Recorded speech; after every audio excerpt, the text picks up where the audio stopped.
بيبدأ الانمي بتاعنا بساتو مبرمج العاب في احد اكبر الشركات على مستوى العالم. بياخد بعضه بيروح على شغل في يوم، وايوه ساتو مقضي حياته كلها شغل في شغل بدون كلل او ملل. ده حتى يوم اجازته ما بيغيبش وبيروح يشتغل فيه كمان. واول لما بيوصل هناك مديره في الشغل بيطلب منه يعدل على احد اخطاء الالعاب اللي هم شغالين فيها حاليا. وطبعا ساتو ما بيصدق وبيطبق بالايام حرفيا وهو شغال عليها. الواد يا عيني بيهلك نفسه في الشغل وعلى قلبه زي العسل. لا ده كمان بيقاوم النوم بكل الطرق وبيغسل وشه بالميه علشان ما ينامش. احد اصدقائه بقى بيشوفه وبيقول له مالك يا ابني انت قلبت زومبي كده ليه؟ ما ترتاح لك شويه. ولكنه بيرفض ان هو ينام وبيفضل شغال لغايه لما يخلص كل اللي وراه. واخيرا بعد ما تم اصلاح الاخطاء قرر ينام ويرتاح بس في مكانه طبعا. ويا دوبك ساتو بيغمض عينه بيلاقي نفسه في عالم غير العالم اللي هو فيه. الله، هو انا رحت فين وايه اللي بيحصل معايا؟ بيطلع التليفون بتاعه كده بس طبعا ما فيش شبكه. ولما بقى بيشوف نفسه في الكاميرا بيتصدم، وده لانه صغر اكتر من 10 سنين بالتمام. بعدها الواد بيهدي نفسه كده وبيقول انا فهمت كل حاجه، اكيد ده بيحصل لي بسبب الارهاق والتفكير. وبيفكر نفسه يعني بيحلم. وفجاه بقى بتتفتح قدامه شاشه الحاله مكتوب فيها اسمه ومستواه حاليا ليفل 1. بيقول ده نفس الموجود في اللعبه اللي انا شغال عليها، يلا كلها شويه واصحى من الحلم ده. بس فجاه الحلم بيتقلب كابوس على دماغه لان في جيش كامل من الوحوش جايين ناحيته. ولما بيشوف عددهم على الخريطه كان هيعملها على نفسه، بالذات لما بيعرف انهم في المستوى 50. بيستخبى بعدها بسرعه جدا وبيقول يا رب ما حد ياخد باله. بس على مين يا حزين؟ الوحوش حددت مكانه وخلاص واقفه قدامه بتهجم عليه باستهام. وساتو بياخد ضربه في وشه بتفوقه. بيقول انا مش في حلم، لا ده كل اللي بيحصل معايا ده حقيقه. وفجاه بقى قابل من السهام بينضرب عليه وشكلها خلاص دي نهايته. بيشوف اختيارات كده في شريط الحاله اللي قدامه وتلقائي بيدوس عليهم كلهم. وايوه هجوم اقوى من اي هجوم انت ممكن تشوفه في حياتك بيظهر قدامه. عدد مهول من النيازك بيدمر المكان بالكامل لدرجه ان ساتو بينجو من الكارثه ديت بالصدفه البحته مش اكتر. ويا دوبك بيرفع عينه كده بيتفاجئ بوحش موجود قدامه. لا ده كمان بيحدف له سيف وبيقول له هات اللي عندك كله. بيهجم على ساتو بغباء وشكلها كده دي نهايته. وهنا ساتو بقى بيشغل دماغه وبيحدف تراب على الوحش يعدم برؤيته. وبوم بعدها بيقسمه النصين وبيمحيه من الوجود. بيقول انا ما عدتش فاهم ايه اللي بيحصل. بيحاول يخرج من اللعبه ديت على اساس ان هو يرجع للعالم بتاعه ولكن ما بيعرفش. لا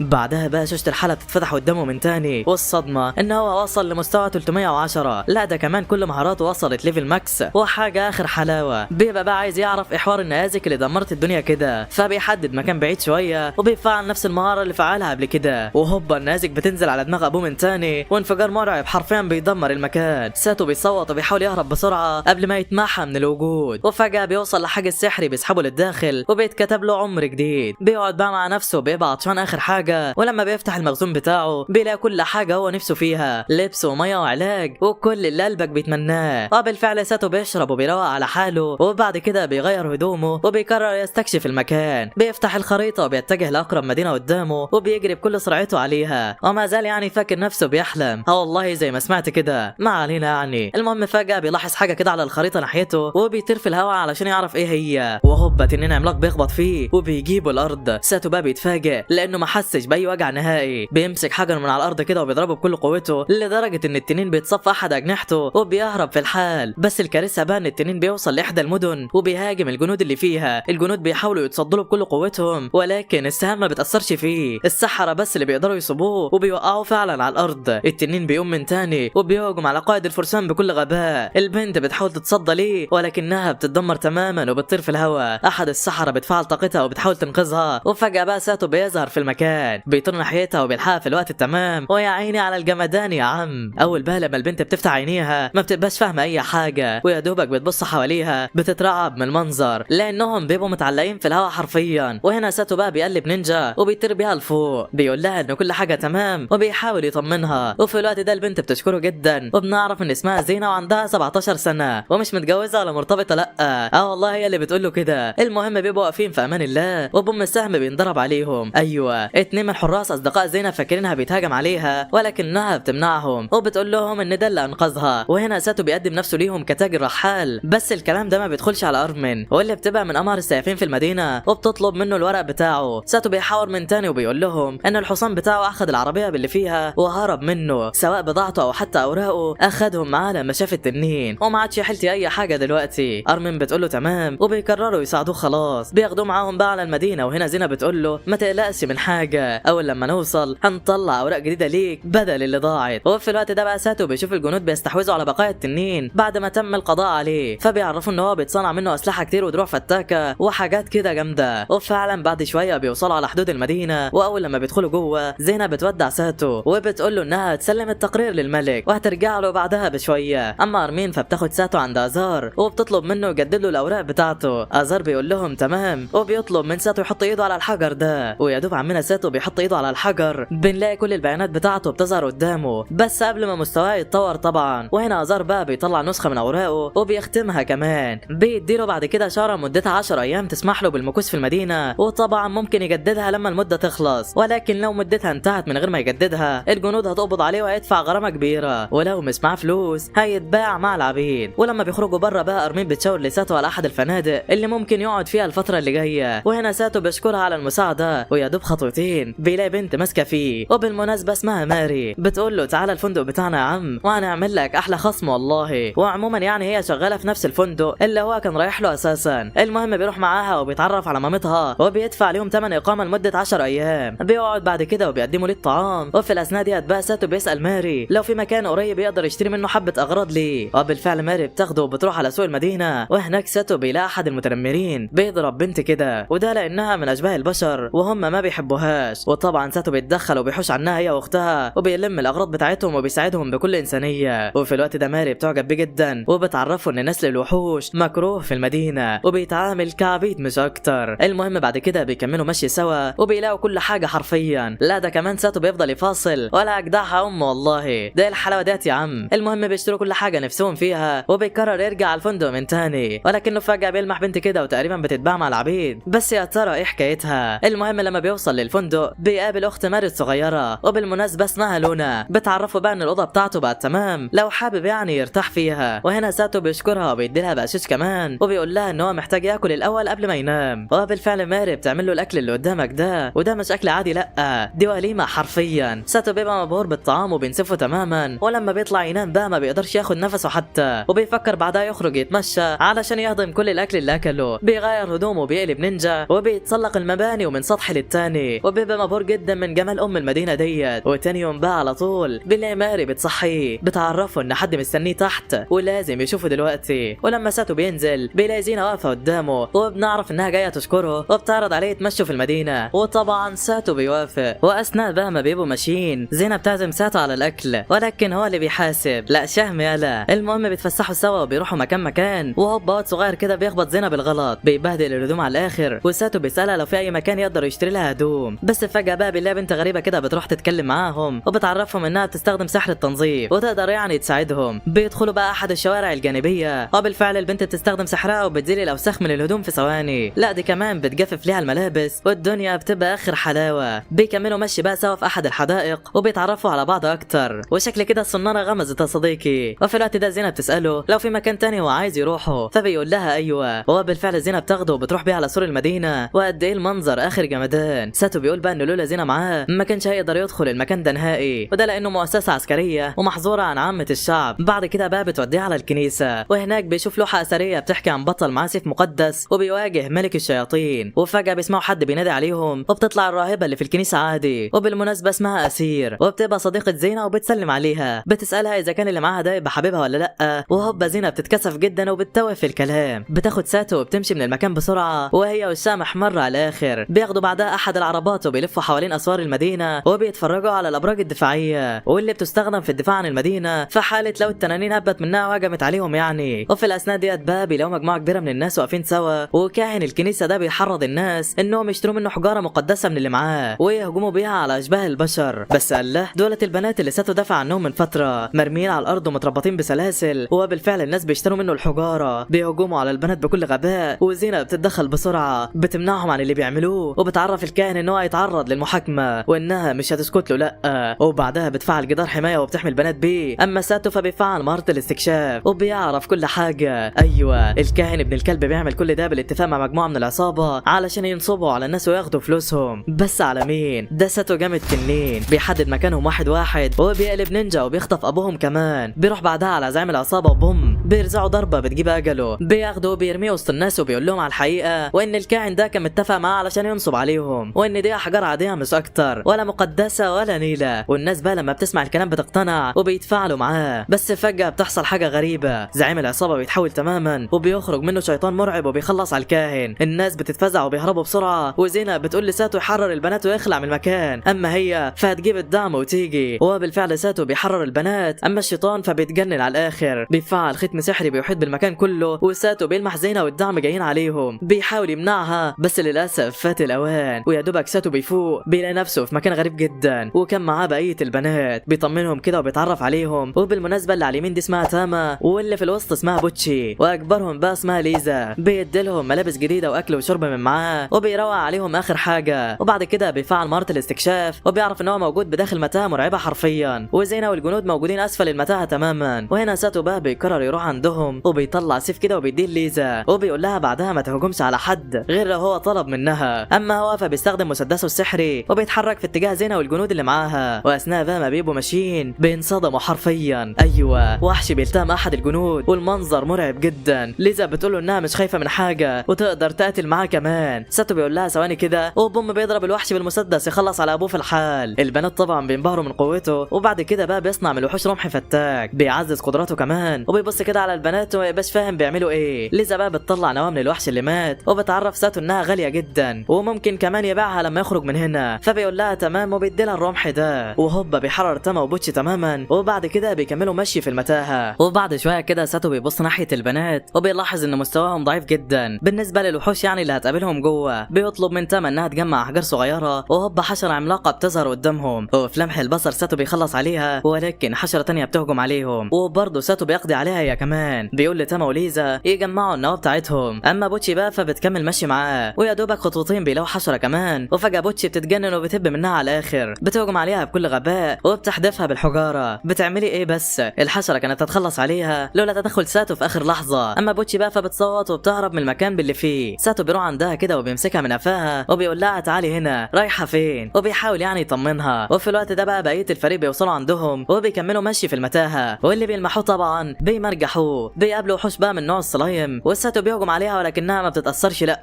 اما ليز فبتمحيها من الوجود بضربه واحده، وبتعرفه بقى ان هو لازم يصيبها في نقطه ضعفها علشان يخلص عليها. وفجاه ساتو بيحس بخطر في المكان، وايوه ذئب مرعب بيظهر قدامه بيهجم على ساتو بكل غباء. بس على مين يا حزين؟ ده ساتو عم الجامدين، بضربه واحده بيدمر بيه المكان وبيقضي عليه. وبعد شويه مشي كده بيلاقوا يرقات موجوده في كل حته، وبيعرفوا ان في ناس موجوده بالداخل. وفي الحال ساتو والفريق بينقذوهم وبيتكتب لهم عمر جديد. بيتبقى واحد كده بوتشي بتحاول تنقذه، وفجاه الراجل ده بيزعق معاها وبيتنمر عليها لانها من اشباه البشر. ساتو بقى بينادي على بوتشي كده وبياخدها وبيمشي، وبيقول له شوف حد يطلعك بقى من هنا. احد الاشخاص بقى اللي ساتو حررهم بيتدخل، وبنعرف ان هو ساحر قوي جدا، وبيقول له ما تقلقش هطلعك، بس اوعدك لو سمعت صوتك تاني هولع فيك وفي اللي جالك. تمام.